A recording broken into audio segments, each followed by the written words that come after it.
ஹாய்ங்க, எல்லோரும் எப்படி இருக்கீங்க? நான் உங்கள் வில்லேஜ் லைஃப் ஸ்டைல் விலாகர். இன்றைக்கி என்ன வீடியோ பார்க்க போகிறேன்னா, நைட் சாப்பாட்டுக்காக நாங்கள் இன்றைக்கி ராகி களியும் தோட்டத்துலேருந்து கொண்டு வந்த தொய்யல் கீரையும் கடையில் பண்ண போகிறோங்க. அதான் இந்த வீடியோவில் பார்க்க போகிறோம். ராகி களிக்கு ஃபஸ்ட்டு ஒரு போசியில் நல்லா தண்ணி ஊற்றி அதை நல்லா கொதிக்க விட்டுடுங்க.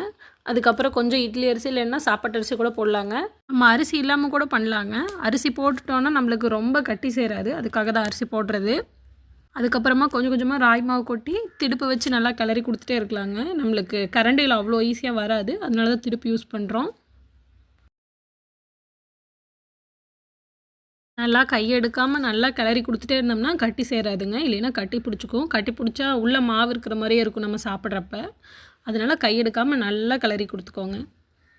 ராகி களியெல்லாம் குழந்தைங்களுக்கு இப்போ இருந்தே கொடுக்க ஸ்டார்ட் பண்ணிடணுங்க. அப்போ தான் பெருசானாலும் கம்னு சாப்பிடுவாங்க, இல்லைன்னா அப்போ பிடிக்காது, அது வேண்டாம் அப்படிலாம் சொல்லுவாங்க. ராகி களியில் நிறைய ஹெல்த் பெனிஃபிட்ஸ் இருக்குங்க. அயன், கால்சியம் இந்த மாதிரி நிறைய இருக்குது.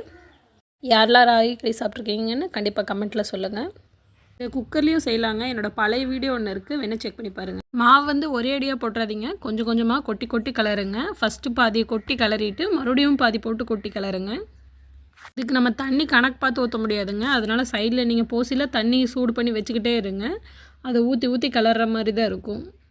ராகி களியை பொறுத்த வரைக்கும் உங்களுக்கு அரிசி வேகத்தாங்க டைம் ஆகும். மற்றபடி ராகி போட்டதுக்கப்புறம் சீக்கிரம் ரெடி ஆயிரும். ஒரு 1/4 மணி நேரத்துலேருந்து ஒரு அரை மணி நேரத்துக்குள்ளேயே நம்மளுக்கு சீக்கிரம் ரெடி ஆயிருங்க. தண்ணி மட்டும் சைடில் சூடாக வச்சுக்கிட்டே இருங்க. நல்லா கையெடுக்காமல் நல்லா கிளறி கொடுத்தீங்கன்னா சீக்கிரம் கெட்டியாயிடும். அவ்வளோதாங்க, ராகி களி ரெடி ஆயிடுச்சு. அடுத்து இன்னொரு அடுப்புலைங்க ஒரு சட்டியை வச்சுங்க. அதில் கொஞ்சம் தண்ணி ஊற்றி அதில் க்ளீன் பண்ணி வச்சுருக்கிற கீரையும் போட்டு கொஞ்சம் நேரம் கொதிக்க விடணும். கீரையே நம்ம கழுவுறப்ப நிறைய தண்ணி இருக்குங்க, அதனால் நீங்கள் நிறைய தண்ணி ஊற்ற தேவையில்லை. ஒரு 1/4 சொம்பு இருக்க தண்ணி மட்டும் ஊற்றினா போதும். கீரை வேகிற கேப்லேயே அதுக்கு தாளிப்பு ரெடி பண்ணிடலாங்க. கொஞ்சமாக எண்ணெய் ஊற்றி அதில் வெங்காயம், கொஞ்சம் தக்காளி, கருவேப்பந்தலை, அதுக்கப்புறம் பச்சை மிளகா போட்டோம்னா இன்னும் டேஸ்ட் நல்லா இருக்குங்க. அதனால் பச்சை மிளகா இதெல்லாம் போட்டு நல்லா வணக்கி எடுத்து வச்சுட்டேங்க.